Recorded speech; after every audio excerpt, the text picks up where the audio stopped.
우리 교회사에 감동적인 삶을 살아가신 분들이 참 많이 있습니다. 남강 이수문 선생, 월남 이상재 선생, 주기철 목사님, 손양원 목사님 등 많은 분들이 있지만 오늘 한 분을 여러분에게 소개하며 말씀을 전하려고 합니다. 자기 집에서 머슴으로 부리는 사람을 자기보다 먼저 장로가 되게 하고 그 장로를 신학교에 보내서 목사가 되게 하신 조덕상이라는 장로님이 계십니다. 그때 목사가 된 머슴이 이자익 목사님입니다. 우리 교단에 유일하게 총회장을 3번 연속 지내신 목사님이십니다.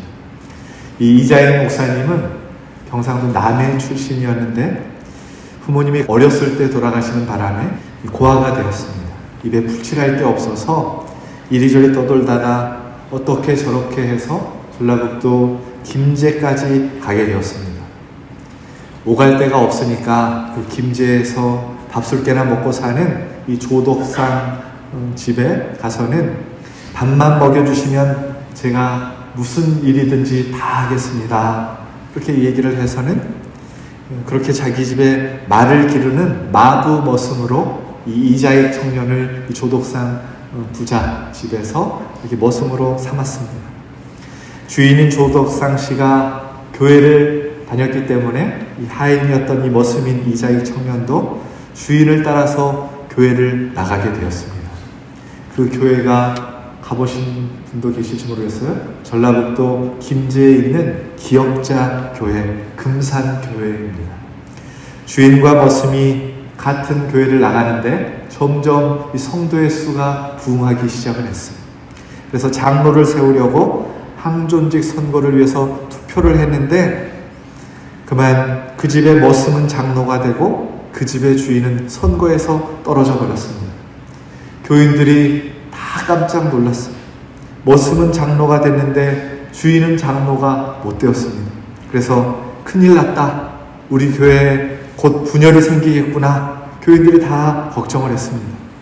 그렇게 걱정을 할 수밖에 없었던 이유가 있었는데 그것은 그때 당시에 숭동교회에서 장로를 선출하는데 서울 숭동교회 장로를 선출하는데 백정 출신 박성춘 집사가 장로가 되고 양반이 떨어진 것입니다. 그래서 그 교회 양반들이 교회를 쪼개고 나가서 세운 교회가 서울 안국동에 있는 안동교회입니다. 서울 연동교회에서도 이 가파치 출신, 가죽을 만지는 가파치 출신 고찬익 집사가 장로가 되고 양반이 또 떨어졌습니다. 그래서 양반들이 이렇게 또 떨어져 나가서 세운 교회가 서울 묘동교회입니다. 그러니 자기 집 머슴이 장로가 되고 주인이 못 됐으니까 교회가 큰일이 났다라고 생각을 한 것이죠. 그렇게 교회가 술렁거리니까 어느 날 주일 예배를 마친 후에 이 조덕상 집사님이 목사님의 허락을 받고 교인들 앞에 서서 이렇게 이야기했답니다. 여러분, 나는 이 결과를 하나님의 뜻으로 겸허하게 받아들입니다. 그리고 지금부터 저는 이자익 장로님을 잘 받들어서 교회 일을 더 열심히 잘하겠습니다. 그리고는 자기 집에 머슴이 된 장로가 된 것을 진실로 기뻐해주고 자기 집 마부 머슴인 이 이자익 장로님을 진정으로 섬겼다라는 것입니다. 집에서는 주인과 머슴으로, 교회에서는 집사와 장로로 교회 일을 하는 것입니다. 그리고 또 성도가 많아져서 6개월 후에 다시 교회에서 항존직 선출을 하는데 그때 이 조덕상 집사가 제2대 장로님이 되었습니다. 장로가 된 이 조덕상 장로님이 선배 장로님인 자기 머슴 이자익 장로님을 자기 집에서 학비를 다 대서 평양에 있는 장로의 신학대학교에 보낸 후에 목사가 되게끔 그렇게 공부를 가르쳤습니다. 공부를 다 마칠 때까지 물심양면으로 그를 도왔습니다. 학교를 졸업하고 목사가 된 이자익 목사님을 이 조덕상 장로님을 중심으로 금산교회 제2대 목사님으로 담임 목사님으로 이렇게 청빙을 했습니다. 자기 집 머슴을 목사를 만들어서 자기 교회 목사로 청빙을 했다는 것입니다. 자기 집 머슴이 목사가 되고 그 집의 주인이 장로가 돼서 교회를 잘 섬겼다. 그래서 한국교회사의 감동적인 이야기로 전해지고 있습니다. 그렇게 시간이 100년이 흐르고 후손들도 예수를 잘 믿고 살아가고 있었는데 머슴 출신 이 이자익 목사님의 손자가 이자익 목사님의 손자는 그 한국에서 고분자 학회의 대가이시고 대덕연구원의 박사이시고 중국 연변과학기술대학교 교수까지 지내셨던 대전제일교회 이규환 장로님이십니다. 이 장로님이 자기 할아버지의 전기를 출판하게 되었습니다. 이자익 목사님의 전기 일대기를 그리는 책을 출판하게 되었습니다.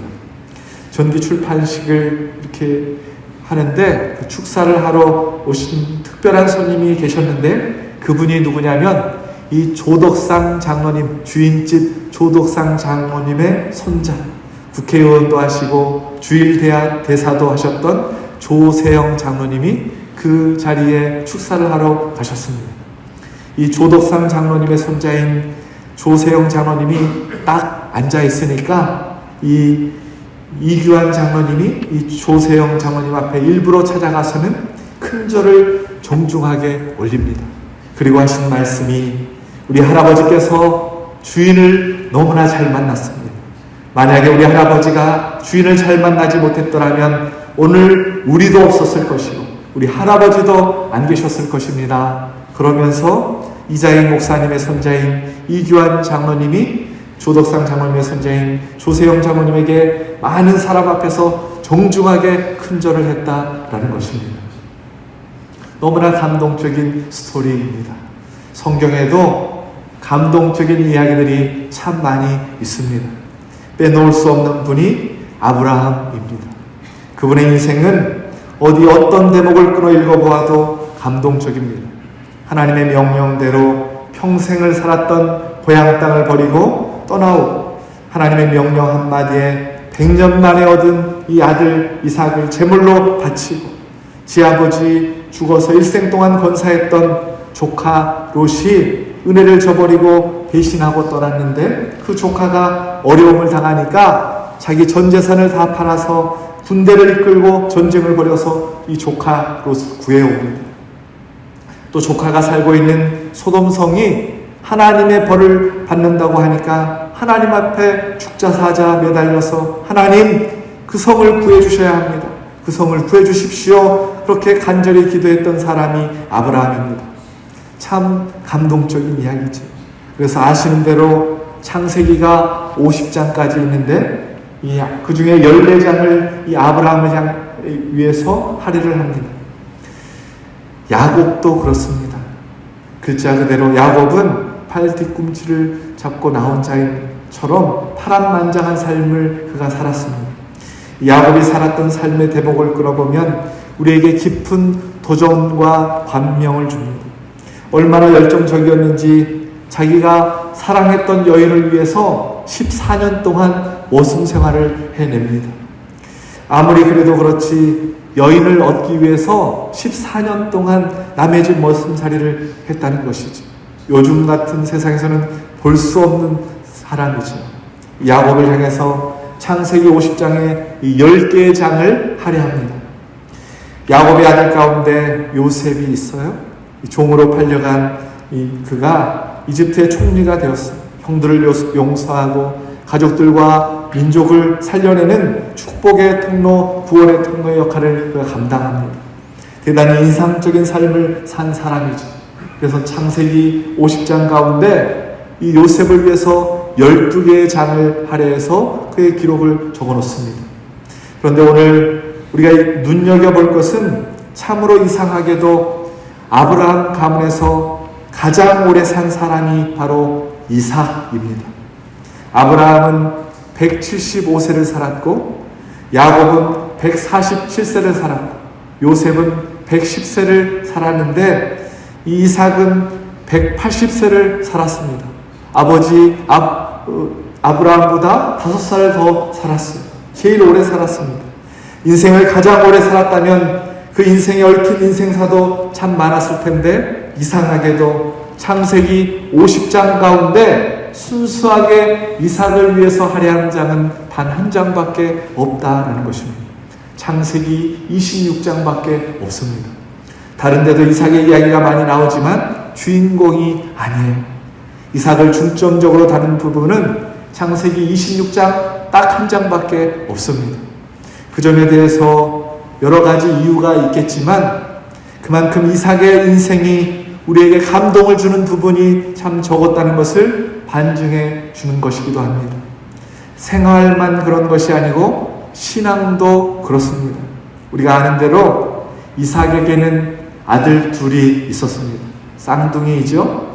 그런데 성경은 분명하게 하나님께서 이삭에게 말씀을 주셨어요. 그걸 본문 23절 말씀 함께 봉독합시다. 여호와께서 그에게 이르시되 두 국민이 내 태중에 있구나. 두 민족이 내 복중에서부터 나누리라. 이 족속이 저 족속보다 강하겠고 큰 자가 어린 자를 섬기리라 하셨더라. 아멘. 하나님께서 첫째 아들 에서가 아니라 둘째 아들 야곱을 통해서 너의 가문을 이룰 것이다 라고 그렇게 말씀을 해 주셨습니다. 그래서 말라기서 1장 2절에 보면 여호와가 말하노라 에서는 야곱의 형이 아니냐 그러나 내가 야곱을 사랑하였다라고 하나님께서 그렇게 말씀하십니다. 그런데 하나님께서 에서가 아니고 야곱에게 축복권을 주신다고 말씀해 주셨음에도 불구하고 그런 하나님의 말씀을 들었음에도 불구하고 이 이삭은 에서에게 하나님의 축복권을 주려고 합니다. 그 이유에 대해서 성경은 뭐라고 하냐면 28절 말씀에 함께 봉독합시다. 이삭은 에서가 사냥한 고기를 좋아함으로 그를 사랑하고 고기를 좋아함으로 그를 사랑했다라고 표현하고 있어요. 그래서 창세기 27장 33절에 보면 이삭이 심히 크게 떨며 이르되 그러면 사냥한 고기를 내게 가져온 자가 누구냐? 너가 오기 전에 내가 다 먹고 그를 위하여 축복하였은즉 그가 반드시 복을 받을 것입니다. 고기 한 점에 하나님의 축복권을 넘긴 사람이 이삭이라는 것입니다. 참 유치한 것 같습니다. 세상에 고기 한 점에 모든 권한을 다 넘겨 주었다라는 것이지. 물론 사람의 마음이 정에 끌립니다. 인지상정이라서 정에 끌려요. 또한 우리도 종종 무엇이 옳고 무엇이 그러냐보다 어떤 것이 내게 더 혜택이 있느냐 그걸 가지고 결정을 할 때가 있습니다. 무엇이 정당하고 무엇이 부당하냐가 아니라 그것이 판단 기준이 아니라 무엇이 내게 유익이냐 이것이 우리의 삶에 중요한 결정을 할 때가 있다는 것이죠. 그러나 신앙인은 그래서는 안 돼요. 세상의 판단은 그럴지라도 하나님의 말씀을 생명으로 알고 사는 사람들이 신앙인이 되어야 한다라는 것이죠. 하나님의 말씀이 우리의 삶의 기준이 되어야 할 줄로 믿습니다. 성경을 라틴어로 캐논이라고 합니다.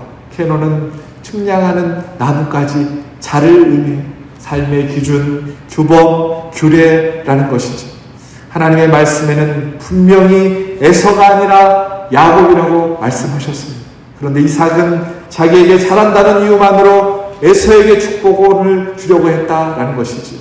그것은 신앙인의 참된 태도가 아니었습니다. 참으로 이상한 것은 그런 이삭임에도 불구하고 창세기가 끝날 때까지 그 이삭에 대해서 하나님께서 뭐라고 말씀하시냐면 내가 이삭의 하나님이다 라고 말씀을 하십니다. 성경 곳곳에 그렇게 말씀하십니다. 아브라함의 하나님, 이삭의 하나님이라고 표현합니다. 감동적인 삶을 살고 극적인 삶을 살고 인상적인 삶을 살아온 아브라함, 야곱, 요셉에게 그렇게 말씀하신다면 우리가 이해가 되지만 그런데 성경은 그렇게 평범하게 그렇게 조용하게 보통의 삶을 살아온 이삭에 대해서도 내 조상 이삭의 하나님이다. 내 조상은 이삭의 하나님이다. 라고 성경은 그렇게 말하고 있다라는 것이죠. 그 이유가 여러분 무엇일까요? 극적인 삶을 살아온 사람이 아닙니다. 그런 질문을 가지고 이삭이 살아온 삶을 살펴보면 이삭의 삶이 우리에게 보여주는 두 가지 중심 단어가 있습니다. 하나는 겸손이고 하나는 기도입니다. 하나님의 명령을 받은 아버지 아브라함이 아들 이삭을 데리고 모리아 산으로 떠났습니다. 그때 연로하신 아버지가 자신을 제물로 하나님께 바치려고 목에 칼을 들이대는데도 꿈쩍도 하지 않았습니다. 대단한 사건이지. 그 사건이 얼마나 대단했으면 그 사건을 십자가를 지신 예수님의 애표라고 그렇게 이야기를 합니다. 본인이 자청해서 한 일이 아니지만 그래도 아버지 말씀에 대한 순종이고, 그런 순종이 없었다면, 하나님 앞에 대한 헌신이 없었다면 그렇게 이삭이 주목을 받지 못했을 거예요. 이 사건은 아버지에 대한 순종이 그런 순종이 없고 하나님에 대한 헌신이 그런 헌신이 없었다라는 것입니다. 너무나 대단합니다. 그런데 오늘 저와 여러분이 주목할 일은 그 번제 사건 이후에 이삭은 단 한 번도 자기 입으로 공치사를 안 합니다. 그 일에 대해서 입도 뻥끗하지 않습니다. 다는 아니지만 우리는 종종 이만한 일을 해놓고 우리는 두고두고 그 일을 우려먹으려고 합니다. 내가 뭘 어떻게 했다고 이렇게 자랑을 해요. 내가 교회에서 수십 년 전에 그렇게 했었어. 내가 그거 바쳤었어. 그러면서 자랑을 한다는 것이죠. 누군가가 자신을 알아주면 좋겠고 인정받으려고 한다라는 것입니다. 그러나 이삭은 겸손하게 살았다라는 것입니다. 또 창세기 26장에서 이삭이 그랄 땅 목자들과 다툼을 벌입니다. 이삭이 그랄 골짜기에 땅을 파가지고 셈의 근원을 찾았을 때 그랄 목자들이 시기를 해서 싸움이 벌어졌어요. 그러나 이삭은 스스로 물러가서 다른 곳에 가서 땅을 파고 또 셈을 얻습니다.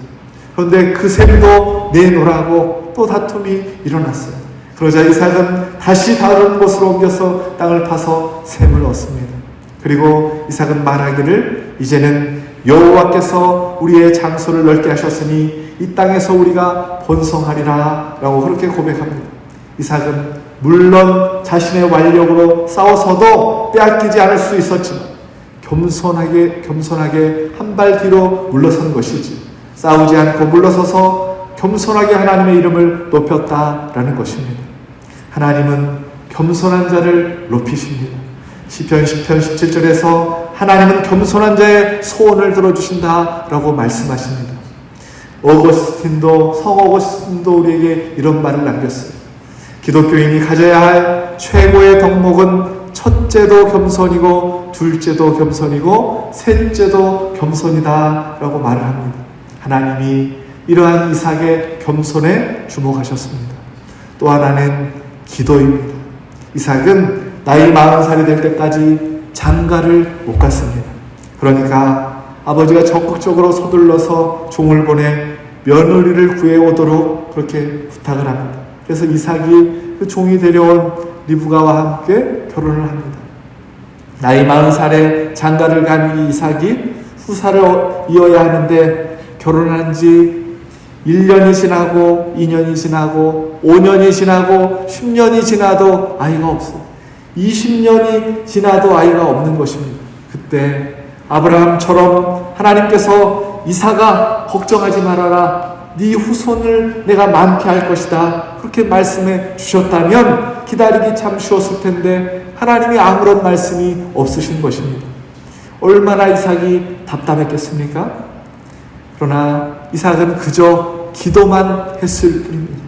그런데 아버지 아브라함과는 달리 이삭은 20년을 기다리는 거예요.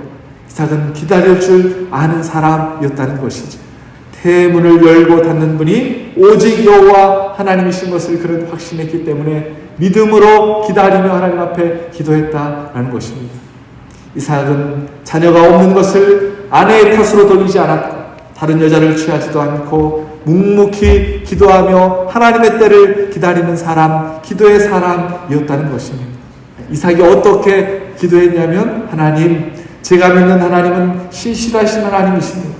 내 아버지 아브라함의 하나님, 내 아버지에게 약속하신 그 약속을 꼭 이루어 주실 줄 믿습니다. 아마도 이렇게 기도했을 것 같아요. 그렇게 기도를 한 지 20년이 지나자 하나님께서 오늘 본문에 말씀을 주십니다. 21절 말씀을 우리 함께 봉독합시다. 여호와께서 그의 간구를 들으셨으므로 그의 아내 리브가가 임신하였더니 아멘. 하나님께서 이삭의 기도를 들으셨다라는 것입니다. 다시 말하면 하나님은 20년간 이삭을 지켜보고 계셨다라는 것이지. 여기 모인 우리는 아브라함처럼, 야곱처럼, 요셉처럼, 조덕상 장로님처럼, 이자익 목사님처럼 많은 사람들에게 특별한 삶을 살고 있지 못하는 것이 우리의 삶입니다. 그러나 우리의 삶이 사람들에게 감동을 줄 수는 없을지라도 그래도 우리도 이삭처럼 겸손을 살아낼 수 있고 우리도 또한 기도할 수 있는 사람들입니다. 우리는 평범하지만 우리가 믿는 하나님은 능력이 많으신 하나님이십니다. 그 하나님을 믿습니다. 보잘것없지만 우리가 믿는 하나님은 우리의 기도를 들으신 하나님이심을 믿습니다. 이삭의 겸손을 보시고 이삭의 기도를 들으신 하나님께서 이삭의 하나님이 되셨던 것처럼 우리의 겸손을 보시고 우리의 기도를 들으신 하나님께서 우리의 하나님이 되실 줄로 믿습니다. 바라옵기는 베풀어 주신 은혜 앞에 늘 겸손하게 살아가시고 기도함으로 늘 하나님 바라보며 살아가는 인생이 저와 여러분의 인생 되길 예수 그리스도의 이름으로 축원합니다.